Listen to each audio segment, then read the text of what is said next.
So welcome to this conversation. In this conversation, I'm going to be talking about Saturn's placement in the third house or in Gemini.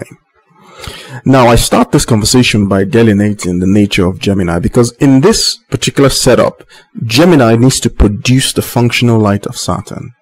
So I will start by delineating what Gemini is as a distributed light, which you call a sign, and then we'll talk about how this distributed light, which is Gemini, how it produces the functional light of Saturn at one of its 30 degrees, because that is what it means for Saturn to be placed in Gemini. Now, the nature of Saturn is that it's a blockage of some kind. So it's the requirement to do something, and then when you try to do it, it doesn't work. You can think of it as a place that would normally have a bridge, and then when you get there, the bridge is missing. In Gemini, the way this shows up is what we're going to be discussing. What does this absence of a natural ability or a natural aptitude, what does it look like? Because that is the question that we're asking as Saturn is placed in Gemini. Okay? Now, what is Gemini? Gemini in traditional astrology will tell you that Gemini is your intellect, is your mind, is your communication, But what does it really mean? And why these definitions? Where do these definitions come from? Okay? Now, if you've been listening to me, you know that this is my style. This is what I do in terms of digging beyond the surface, because astrology is not what you think it is. It's not a system of buzzwords. Okay? You may use that as some type of introductory entry into astrological thinking. But if you are going into astrological thinking, then you're going into a different realm of understanding totally. It's like learning about the future of science 1,000 years from now. It sounds nonsensical when you listen to it, okay? Because the required steps that make the leaps of knowledge possible, they have not been planted yet. They have not been activated within your consciousness. And so it looks like people are just making fantastical leaps of understanding. So it sounds a bit nonsensical. Now, what I do with my podcasts is to create these jump points and to connect them with actual knowledge, the actual knowledge of human experience, okay? Now, in that context, Gemini is what comes of Taurus when Taurus is allowed to evolve further. Now, what is Taurus? We see that Taurus is the beginning of the material experience. The fact that you can actually perceive a material world. That's what the Taurian function is. It is the quality of that perception. And the thing that connects us to this material world, they are what we call our senses, our sense organs, right? But how do our sense organs do this? In the modern technological parlance, they do it by acquiring information. But that's not really what it is, okay? Because information is a social construct that was defined based on the type of understanding that gave birth to computers. But there's no information in the universe. What would constitute information? Computers process information. Living things do not process information. There's something else that they do, and we often use the word information to substitute that, but that's not really what it is. So our sense organs basically inform us of a reality. They're not processing information, but they are coupled together into what we define as a reality. And when you listen to my podcast on Sun conjunct Pluto, I describe how this coupling takes place. And I also mentioned that the coupling itself, the way that everything is brought into equidistributional balance, that it creates a null point within the brain. It's not a real point. It's a nullification of the variations in intensities where all the senses are combined. And this creates a sense of an absence.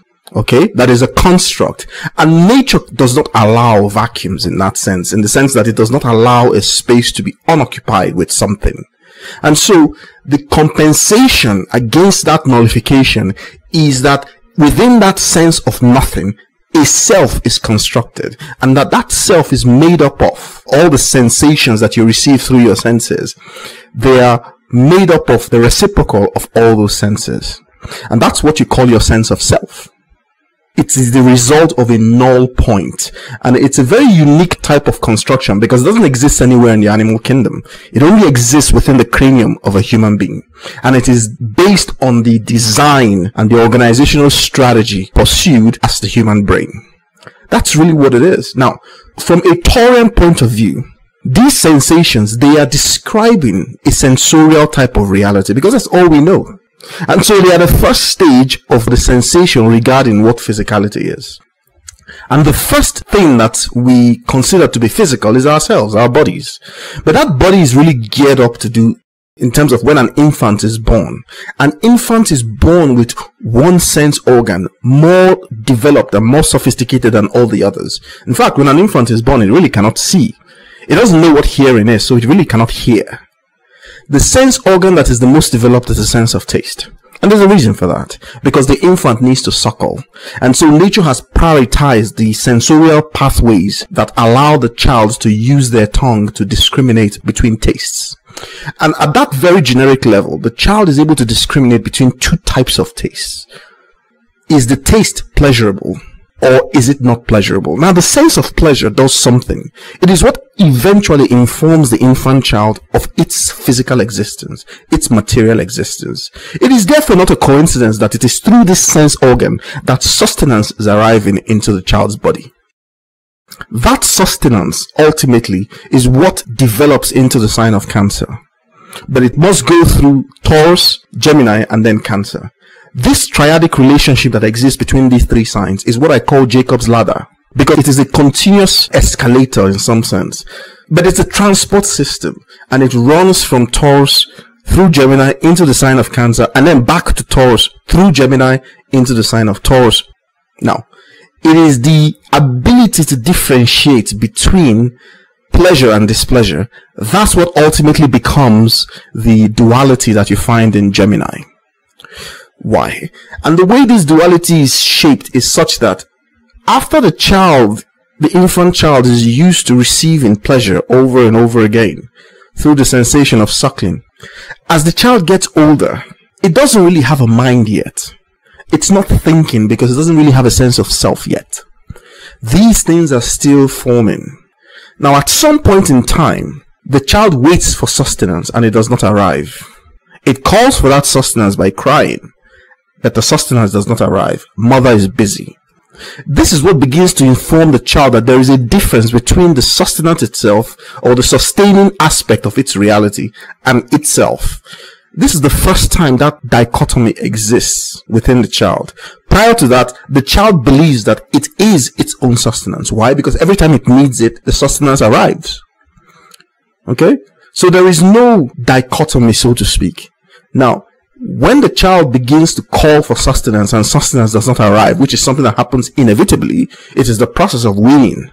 And every human, every mammal that sustains its child through milk weans their offspring at some time.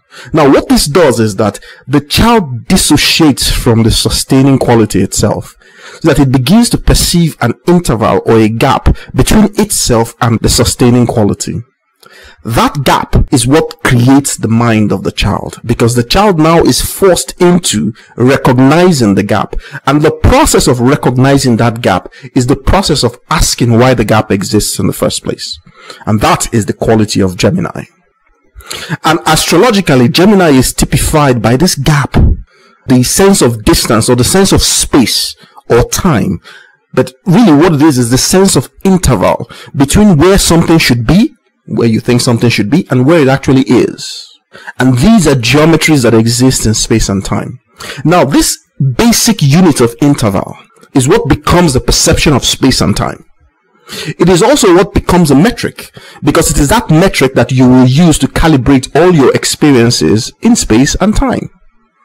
That's the calibration of your consciousness, because it's the calibration of your mental state of awareness.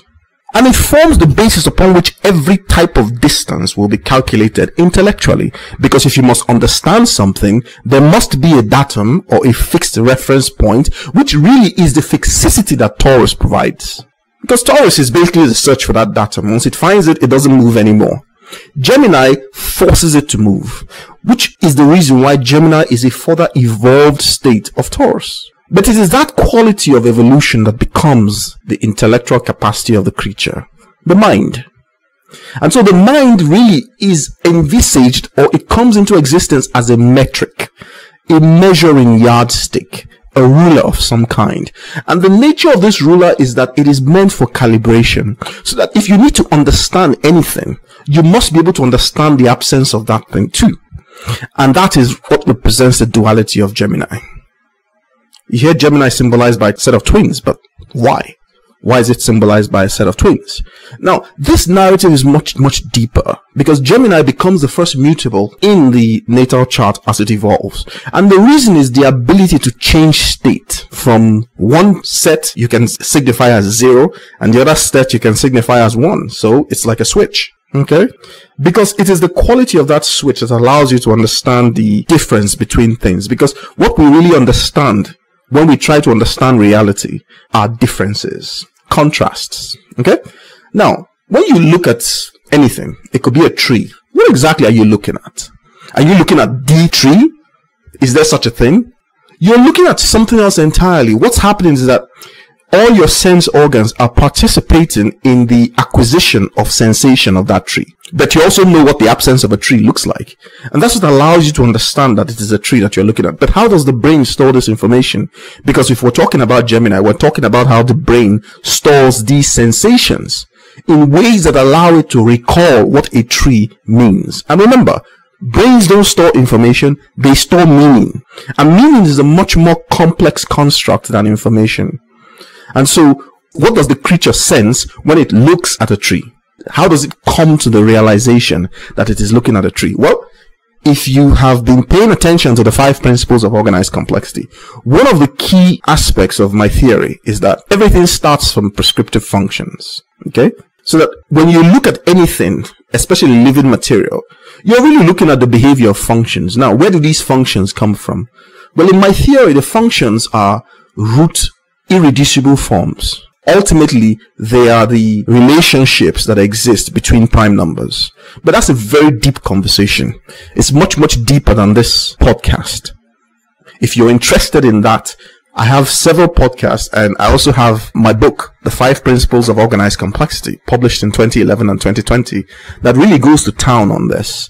Because the essence of the book is to explain where the organized complexity of the universe comes from. Okay? And I do that successfully. There's a reason why you probably haven't heard of it, but that's a different conversation. Now, you can describe functions by their attributes. And that's one of the things that we perceive. We perceive attributes. We don't really perceive the thing in itself because whatever that thing is, we can never know. We don't know. And in a sense, whatever that thing is, it really doesn't exist. Take, for instance, a tree. When we look at it, what do we feel? What do we think?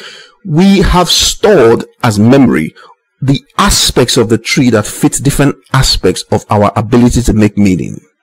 So that all the attributes of the tree, from the fact that the leaves are green, to the fact that it has branches and a stem and, roots and all that, they are represented as part of other meanings that we have made in our lives. Other sensations we have picked up. So that when we recall a tree, we are recalling the nexus of all those sensations. It could be that your mother used to sit under a tree. It could be that your father used to play the guitar under a tree. It could be that you used to eat some nice fruits, delicious fruits from a tree.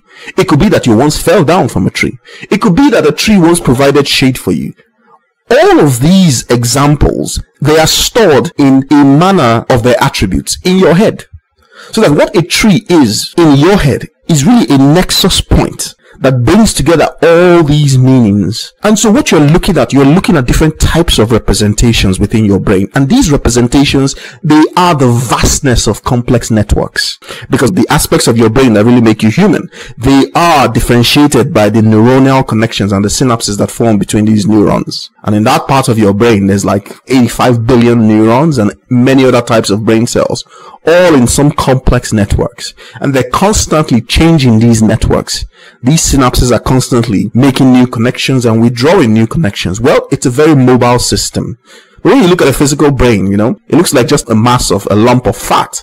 But it's between two states. It's not exactly fluid and it's not exactly solid. It's somewhere in the middle. Meaning it can maintain its rigidity within the cranium. And then it can change the internal wiring, the internal structures. That's why your brain is made of 60% cholesterol. That's really what it is. So the brain has a neuronal plasticity. But it's not just a neuronal plasticity, it's a brain cell plasticity. Okay?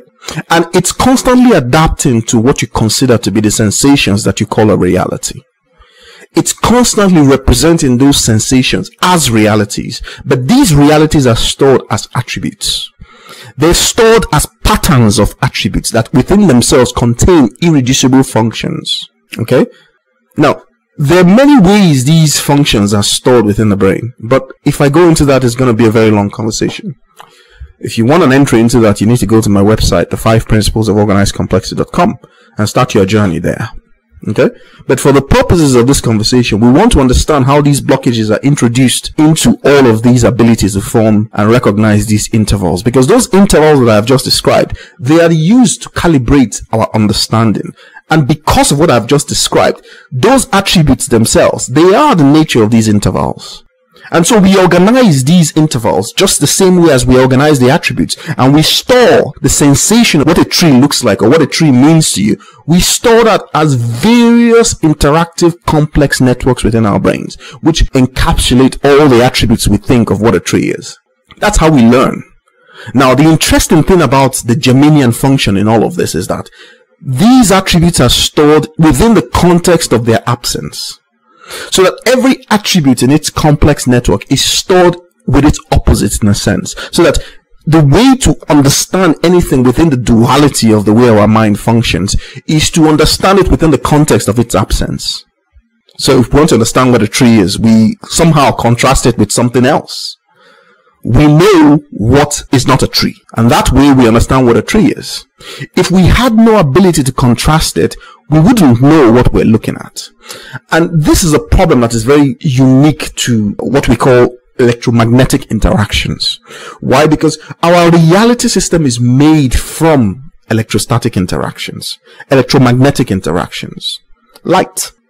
That's how we draw inference about the reality that we observe, because our brains, they're chemical in that sense, and they generate electricity. So our sense of self really is electromagnetic in that sense. What about the reality that doesn't conform to electromagnetics? We know that it exists. Modern physics or modern science calls it dark matter. It doesn't interact with light, but it's there. And in that way, we do not experience it. We do not know what it is, because our ability to retrieve sensation is electromagnetic. And yet, by the law of the universe, in terms of, and this is what something that you find in my book, is that a human being must be the sum total of everything in existence. Otherwise, you couldn't be.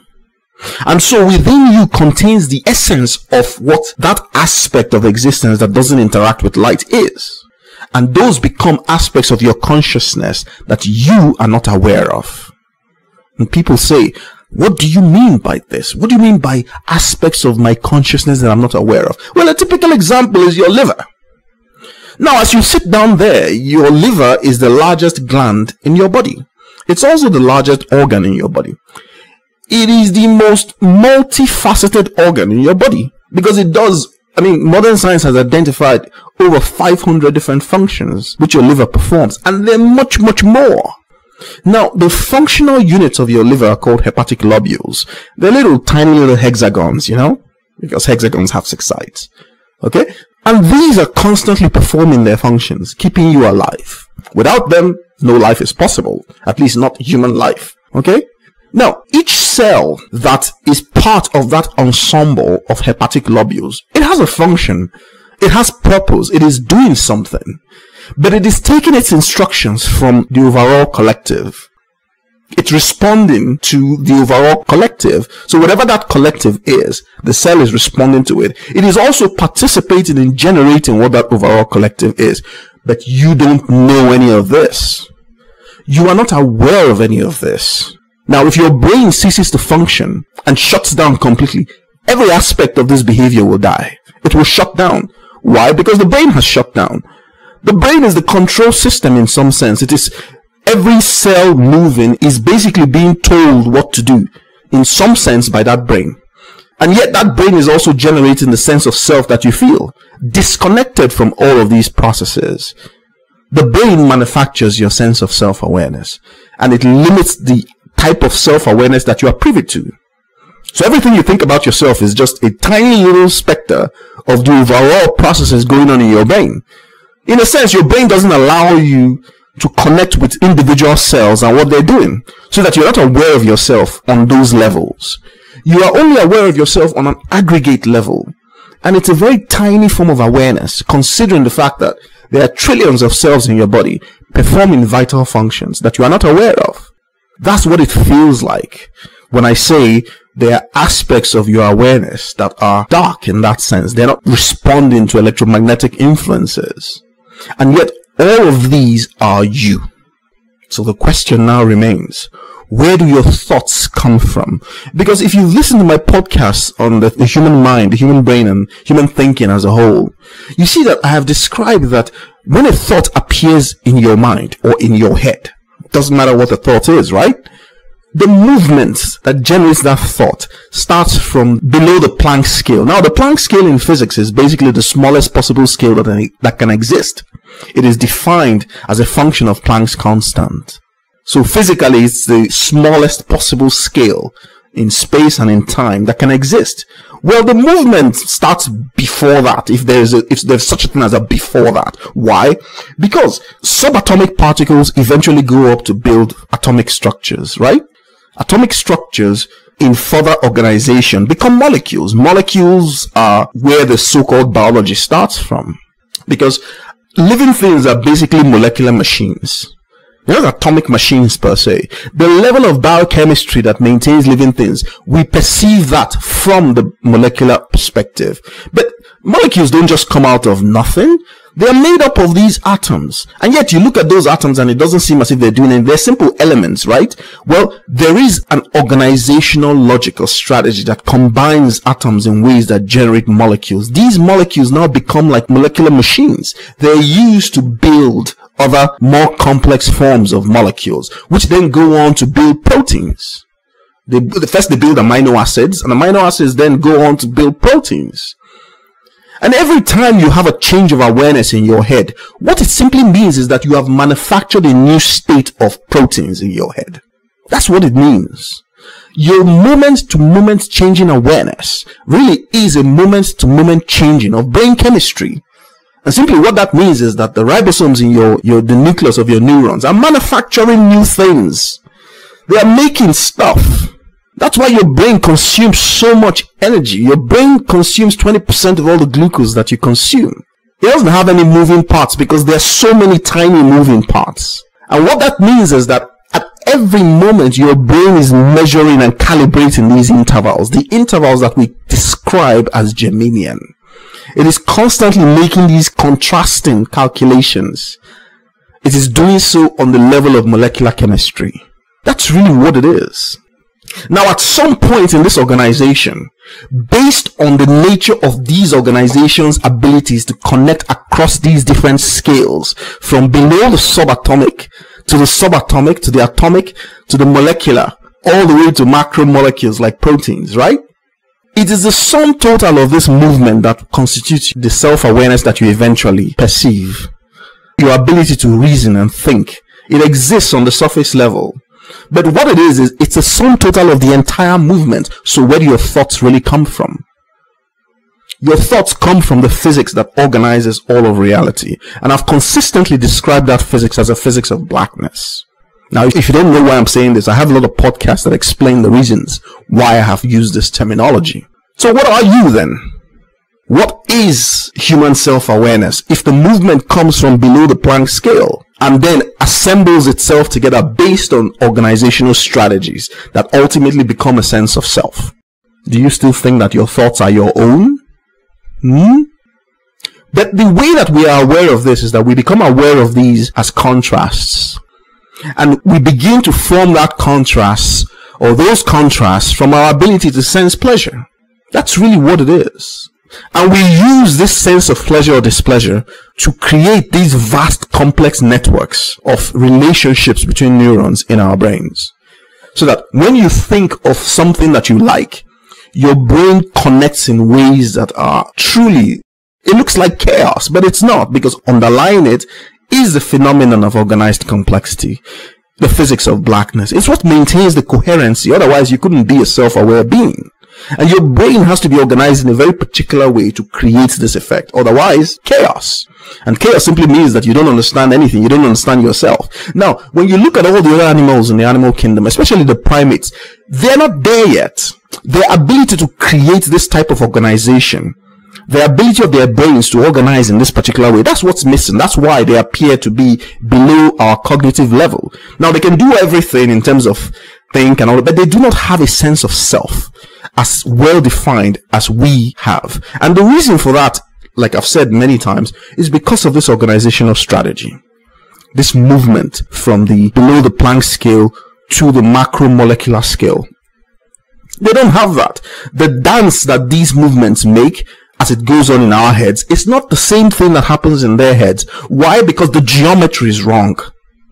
It is the geometry of our brain, the organization of it. That's what allows us to generate and simulate self-awareness. And what this geometry really is an organizational strategy. And that organizational strategy is typified by these sixes, the physics of blackness. Okay? In my podcast, the biochemistry of living memory, I go to town on these things. Because I demonstrate to you the actual evidence, the physical evidence that is published in your peer-reviewed scientific journals. I just bring it all together and then I give it a new interpretation.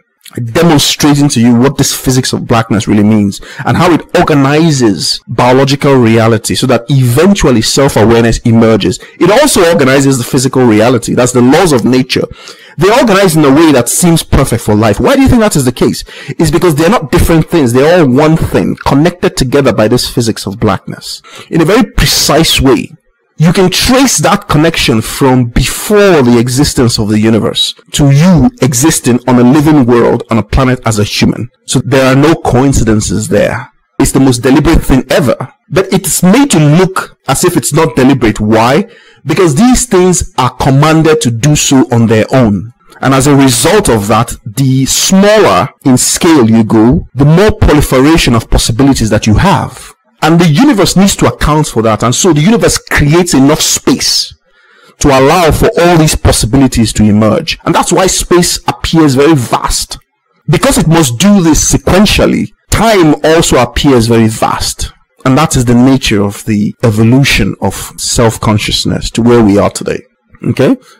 And my podcasts, I tell you that each star system, each galaxy, all the stars are searching a particular type of space. A space of possibilities. Their initial parameters have been set.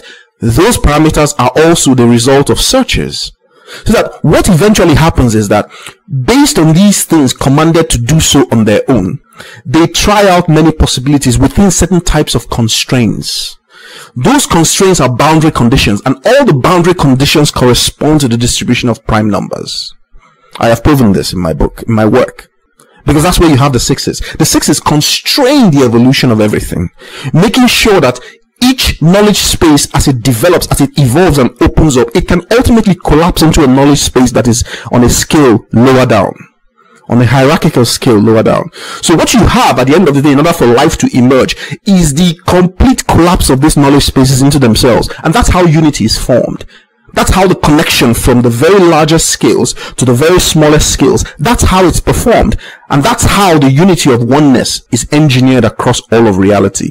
That unity of oneness from the largest possible scales to the smallest possible scales, that's what I call the prime signal. And that's what life is. When you look at life, that's what you're looking at. The prime signal. Okay? Now, what does this have to do with Gemini? Because that awareness of contrast between two things, that's how we understand our sense of self. It is the thing that floats on top of this huge ocean or sea of connections. Alright? And in order to be able to function, our brains have simplified the intensity and the magnitude of all these processes. It has simplified it into a sense of self, which we can now carry very lightly.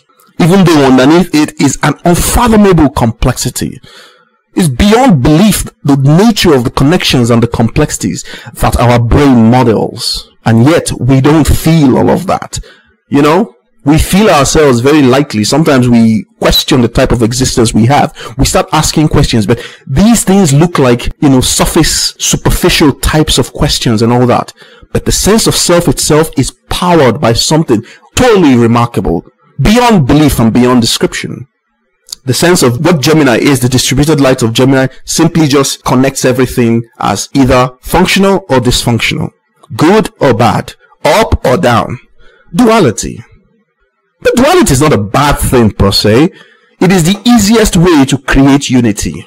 I mean, reconciling two things is much better than reconciling three. Also much better than reconciling 4, 5, 6, infinity.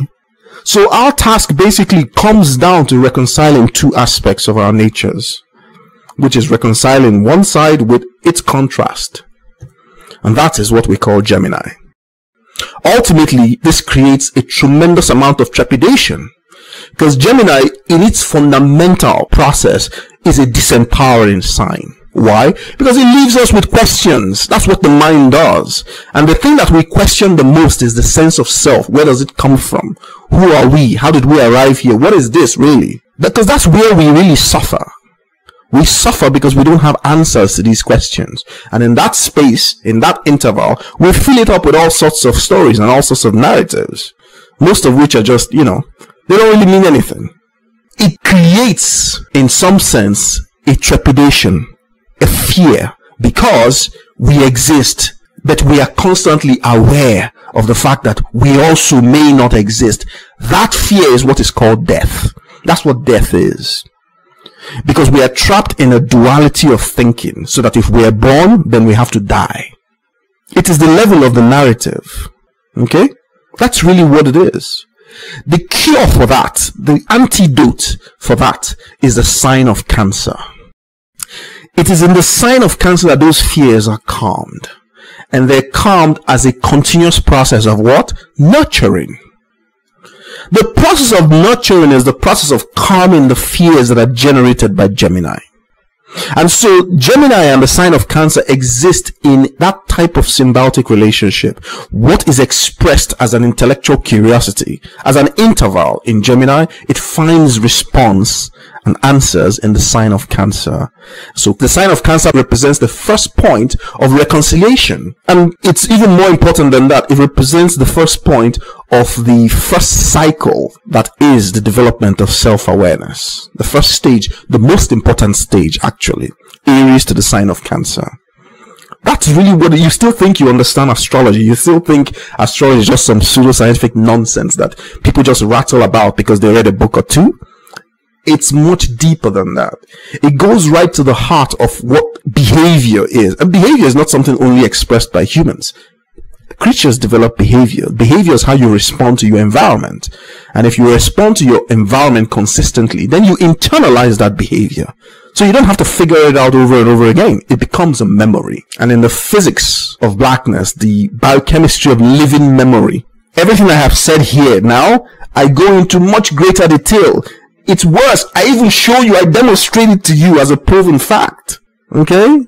What memory is, where it comes from, why we internalize it. You hear people talk about the past, and they tell you how unimportant the past is. What is important is your future.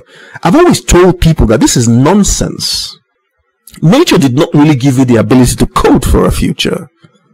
It gave you the ability to code for your past, to internalize it, to become your past. Why? You think you're smarter than nature? You think you're smarter than the intelligence that brought you into being? It's because the best way to get a description or a handle on that future is to become that past. To grab it by the handle, to become it, to understand it, to be it, so that you can direct it proper. If you want to go ahead and forget everything about it, then go ahead. But that's your problem. Okay? Because you have now blundered in that sense. Okay? Now, it doesn't mean that your past is meant to constrain you per se. Part of the requirements of self-awareness is that it's like an open system, even though it is not. The openness itself is a simulation. I use that term grudgingly. It's an appearance of sorts, because there are no such things. But it gives you the opportunity to co-create or co-participate in the changing perspective that you call time. What Saturn does when it finds itself in Gemini is that it limits your ability to connect across these scales and deepen your perception of reality.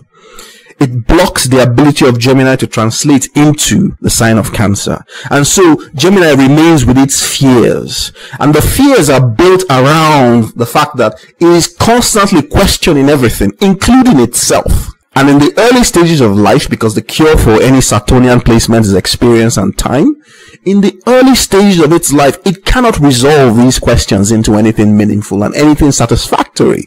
So all the promises that are held with placements or held in placements in the sign of Cancer, they are withheld by Saturn's placement in Gemini. That's really how it is. They remain potentials in the sign of Cancer, unable to actualize into anything tangible, because Saturn in Gemini initially in the first half of life, it generates these tremendous fears because it is always creating a thing and its absence, so that nothing seems to come easy. Anytime you get anything, then it's just a question of time before that thing disappears. And so the individual begins to expect that every occurrence will come with its negation. And so what that does is that it leads the individual into states of despair. That's the greatest challenge with Saturn and Gemini. Despair. Unable to break out of this type of despair. Why? Because you never get anything really, and when you do, it always comes with the opposite of it. And after a while, you just throw your hands up and say whatever. But this is the result of something that is functioning deep inside the individual. Okay? Remember, at some point I told you that the story of Yaakov and Esav, Jacob and Esau, is a story of Gemini. The story of Cain and Abel, also the story of Gemini. Every myth or every mythology that contains the narrative of twins, you're talking about the same thing, this aspect of consciousness and how it depends on contrast to be able to form representation of the world around it. And that's the aim of Saturn in Gemini. It wants you to be able to form these representations in the most amazing form possible. And when I mean amazing, I mean in forms that are extremely realistic. Because that way that it hinders you is what ultimately becomes the way that it blesses you. And blessing in the sense that you become an expert in that. The ability to reason. And your reasoning capacity is based on your ability to contrast. Because your prized possession with Saturn and Gemini are the intervals. Take, for instance, the subject of calculus. For those who are mathematicians and physicists, calculus is something that most people are introduced to at some point in time in their study. But what calculus really is a study of differences. Differentials. That's what a differential equation is. It is the ability to contrast two things that are not on the same level and to measure the interval between them. That's really what it is. Doesn't matter whether you call it integration or differentiation. They're just two sides of looking at the same thing, using differences to map out the quality or the calibration of a particular space. And space could be anything. Okay, it could be the basket of tomatoes or the basket of apples, or which one is redder than the other. Because that's the basic structure of our minds, at least in this duality. Because we're trying to extract meaning. For instance, in calculus, one of the easiest things you learn is how to understand the nature of velocity. Okay? You must have a fixed frame, and then something is moving. Then you're trying to get the velocity of that thing compared to the fixed frame. Without the ability to compare and contrast, then it doesn't mean anything. Alright? That's really what it is. And so that is the same thing that is applied when Saturn is in Gemini. The focus now becomes on the individual. The individual is contrasting themselves with their absence. And that is happening at a very deep level within the psyche. And the reason is because at some point in time in the infant's development, they went without pleasure or access to that pleasure for a very long time. They cried and cried, nobody came. No sustenance, no nurturing. That's how it shows up. And so the individual begins to learn not to expect anything really. Okay? And this stifles the ability the invitation to contrast. Because in order to contrast, you must sample. You must investigate. Okay? You must create the fixed point, and then you must contrast it with the things that are changing around that fixed point. And this is something that you are doing unconsciously. That's what Gemini is, an unconscious assessment of contrasts. Okay? Now, at some point in time, because of everything that happened with the sense of pleasure, this aptitude is stifled within the individual. And so the individual experiences difficulties with early learning. The mind is very, very slow. And what it really is that the sense of value is impaired within the individual. It is a sense of value that develops into the Geminian function that allows these contrasts to emerge. It's a very natural process. But for some people, this is impaired deliberately because it forms a part of their life story. That aspect that is denied them ultimately becomes something that they develop as an external reality because it is useful to their mission in this life, okay, to their life story. That's really what it is. That's how these things work. These things are not placed randomly. They are placed to deliver the most good, the most function to a person. They're not meant to create dysfunctions. And the reason why Saturn exists is because if it doesn't exist, you don't accept what it has to offer. Because of a chink within human consciousness, let me put it that way. We cannot receive the infinitude of God. We just don't feel worthy. So all the gifts that are constantly being sent, the area you have Saturn in is the place where you are hesitant to receive that gift. You are scared of it. And the fear is always connected to something in your childhood. And so you withhold yourself in that area because you're not unsure of yourself. It's worse than that. You actually feel like you are absolute rubbish in that area. And that's why you are afraid of it. You are afraid of being ridiculed or being discovered. So there's a sense of shame and guilt associated with those areas. But with time, you are able to overcome the reticence and begin to have the courage to go into that area, because that area is where you have your biggest gift. And once you have the courage to really go with it in terms of follow the difficulties and work on them and let them change you, they will deepen your character in the sense of Saturn and Gemini. They will connect your mind to these deeper recesses that most people don't have access to. They don't even know that it exists. They think the aspect of their mind that lights up and allows them to think, they think that's all that there exists. There's much, much more. As I've described here, the movement goes all the way down. Saturn in Gemini will deepen your consciousness and your perspective, your perspicacity, such that you go down. And as a result of that, you have a mind that is able to hold logic and construct as if suspended in the air. These are the people that become excellent mathematicians and programmers. Why?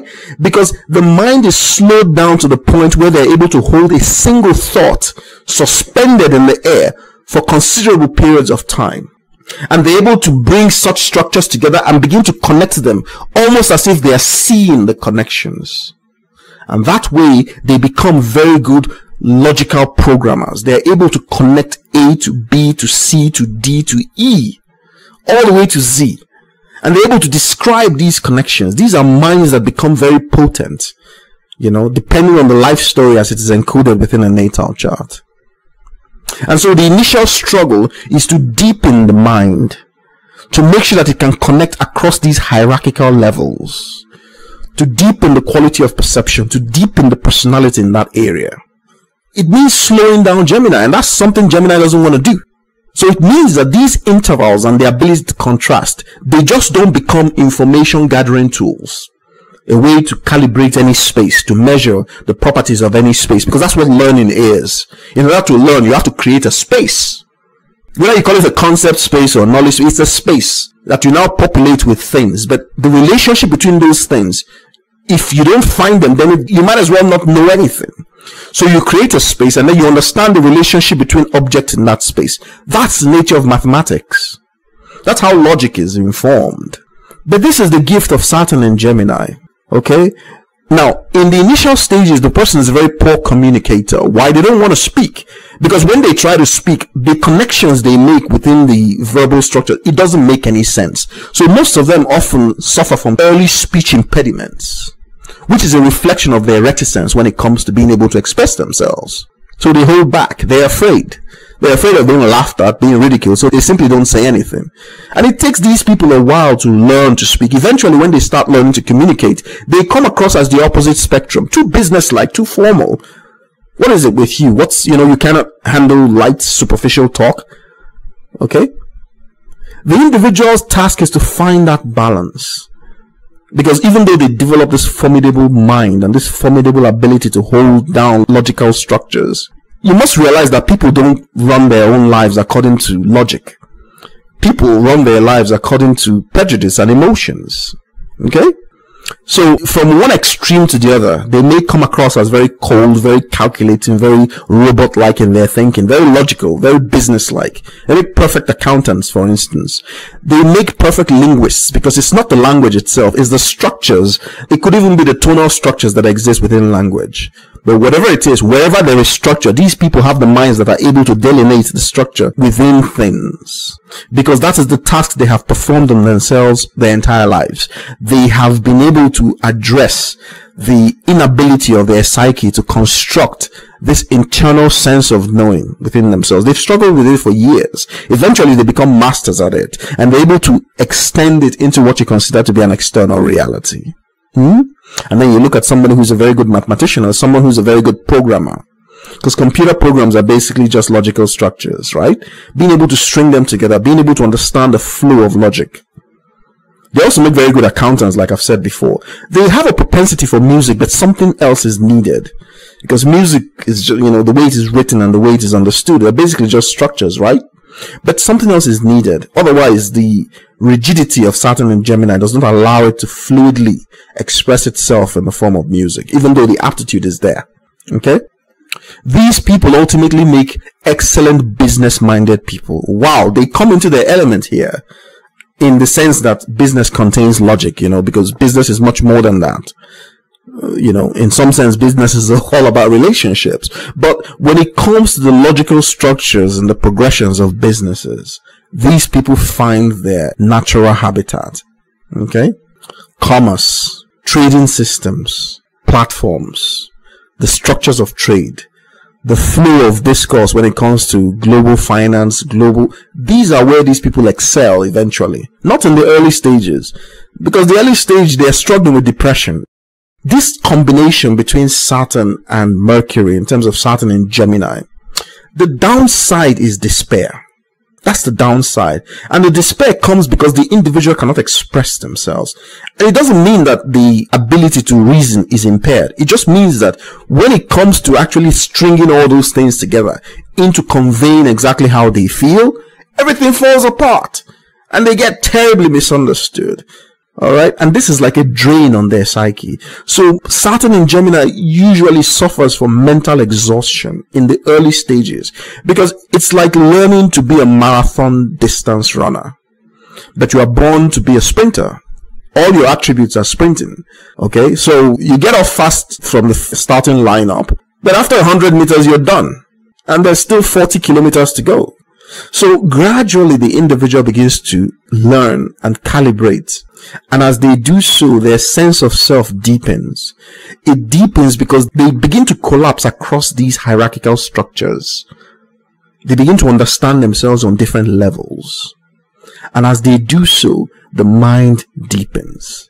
Maturity begins to set in because don't expect any of these changes until after the first Saturn return. Okay? That's really what it is.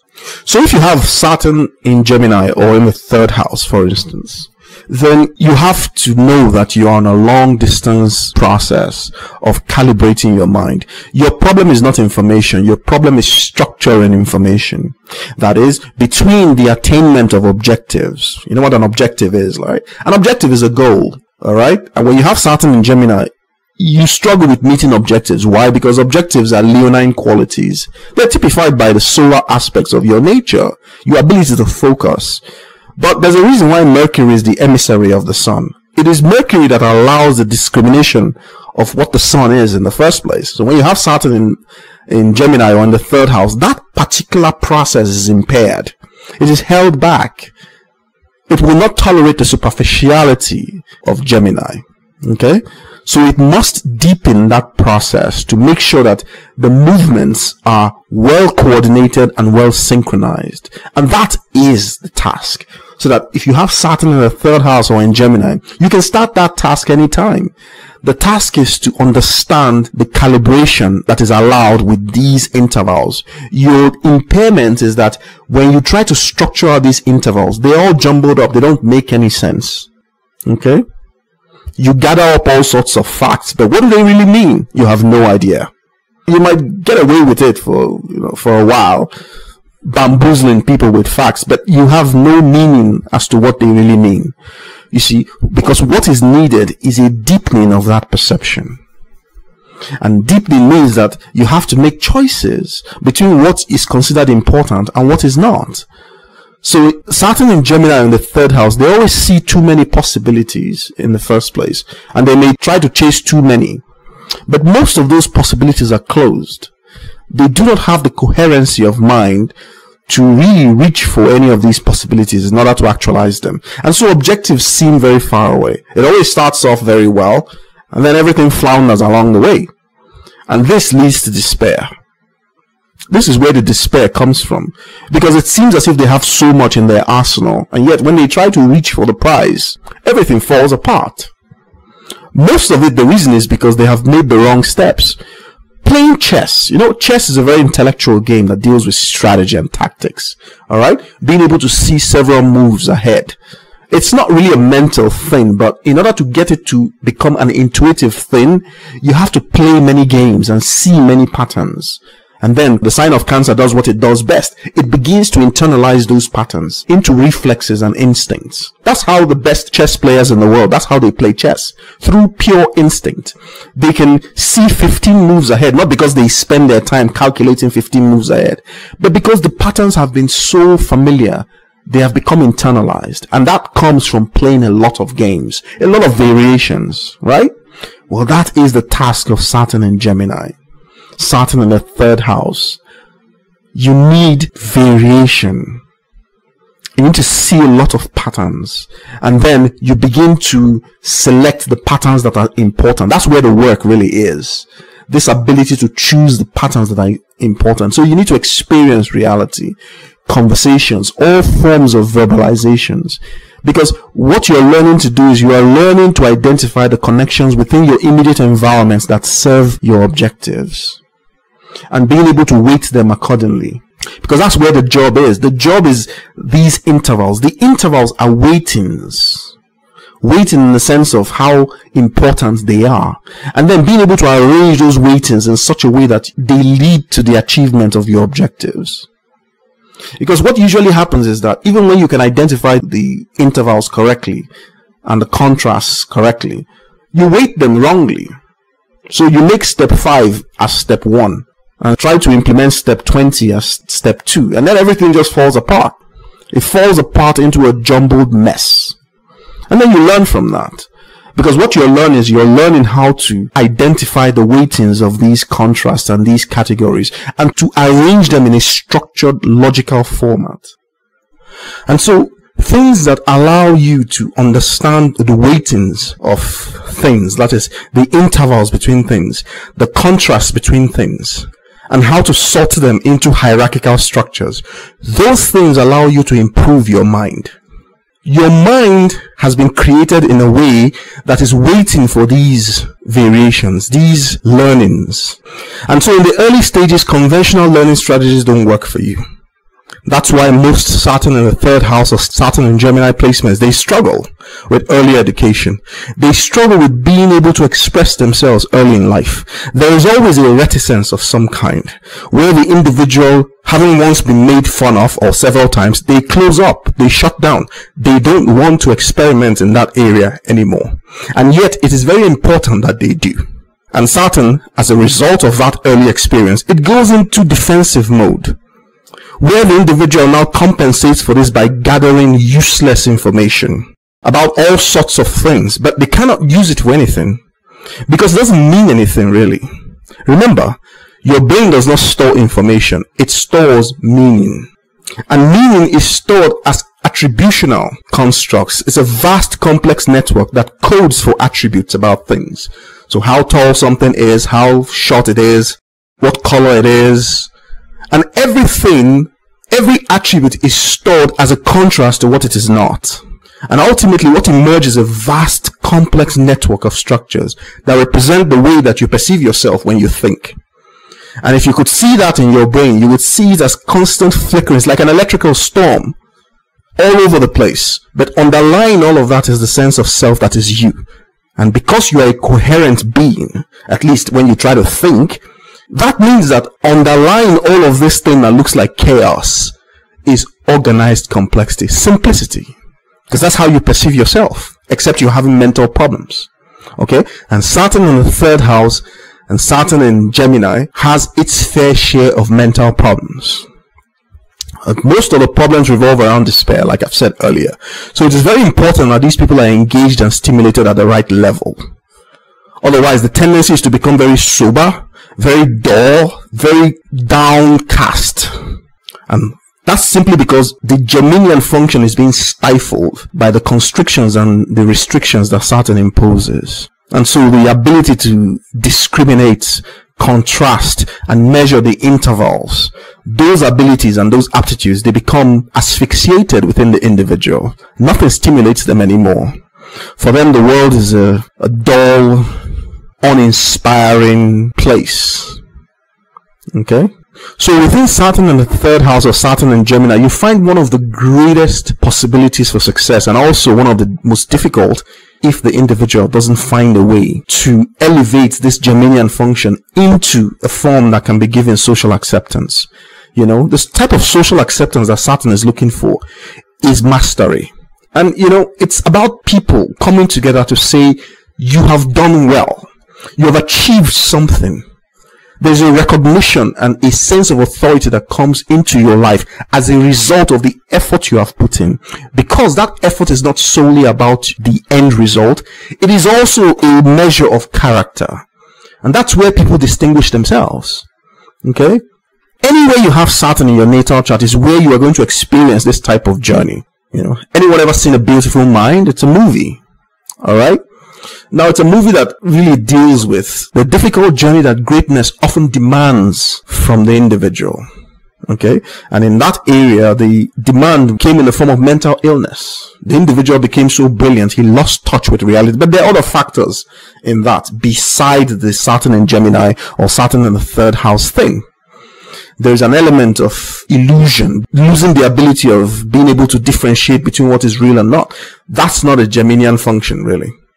Because Saturn in Gemini does the opposite. It makes everything so real. So it's almost like the individual loses the ability to become surprised. They lose the ability to expect and register novelty. Okay? And that's simply because the mind has investigated too many things. It has investigated all sorts of things. It has gathered up all sorts of information. But what does it really mean? And that's where the Saturn in Gemini struggles, or the Saturn in the third house. Meaning, the solution for their life is being able to connect this ability, this aptitude to meaning. It is really the representation of being able to drag this Saturn in Gemini into the sign of Cancer, where it can find nurturing, where it can find comfort. That's really what it is. Okay? So if you are friends with someone with Saturn in Gemini or Saturn in the third house, you need to be understanding of this weight that they carry within them. Now, everybody has Saturn somewhere in their natal chart, but in this particular case, the weight they're carrying is the weight of defining positivity. They struggle to be positive. And this begins to happen. You notice this very early, starting from their teens, their teenage years. They struggle with being positive. It's almost like they come to expect negativity all the time. Why? Because the way that Saturn sits within them, and this is all the way down into their biochemistry, okay? Because it goes all the way down there. These are not just fanciful statements. Once you understand the biochemical process that generates the mind, then you know how Saturn affects that biochemistry. Because it must generate these outcomes where the individual, they struggle to be positive. And being positive means being able to see possibilities that excite you. Saturn in Gemini or in the third house, after a while, they just don't see that anymore. Because they've become conditioned with manifesting what they want and the opposite of what they want. It's ridiculous. After a while, the individual just feels like there's no hope anymore. And that's why, if you want to be close with these types of people, you must be in the habit of encouraging them to be positive. Okay? Because where the negativity comes from is that the space they are investigating is like it shrinks. And they need the opposite of that. They need new things to inspire them, new things to excite them, new things to investigate with the mind. Otherwise, all they're left with are their fears. And those fears don't seem to go anywhere because their questions are never answered. The questions go all the way down and they don't find the answers. Now it drives them on, but at the end of the day, they realize that all these answers, all these information they're gathering is just about superficial and useless. What can they really do with it? It doesn't satisfy the need for that Capricornian journey. How will all of this information turn into social acceptance later in life? What are they, a library? Will they be celebrated as a library? The internet can do that. So what makes them really stand out? Okay? What will give them this acclaim that they're secretly looking for? Is that aptitude of theirs must be applied to a field of discourse, or a field of study, or a field of knowledge. That's what it is. They must emerge as a scholar of some kind that is able to bring people on a journey where something new is discovered. That's it. And their struggle to being able to do that is part of the journey, is part of what they will become celebrated for eventually. Okay? They just need to be able to persist and see it through, and not give in to the depressive moods that are always constantly trying to envelop and swallow them. The negative talk, especially the negativity surrounding criticism, especially if those criticisms have come from authority figures in their lives, from the father to the teacher to the employer and all that. It reverberates in their consciousness. It doesn't go away. It contributes to the fears that envelop them. And those fears make them very anxious. You know, anxious people tend to panic. Okay? So if you must love someone like this, you must understand what they're carrying. You must understand what their sense of self feels like in terms of experience. And then that way you know how best to integrate with them and how best to love them. Very important.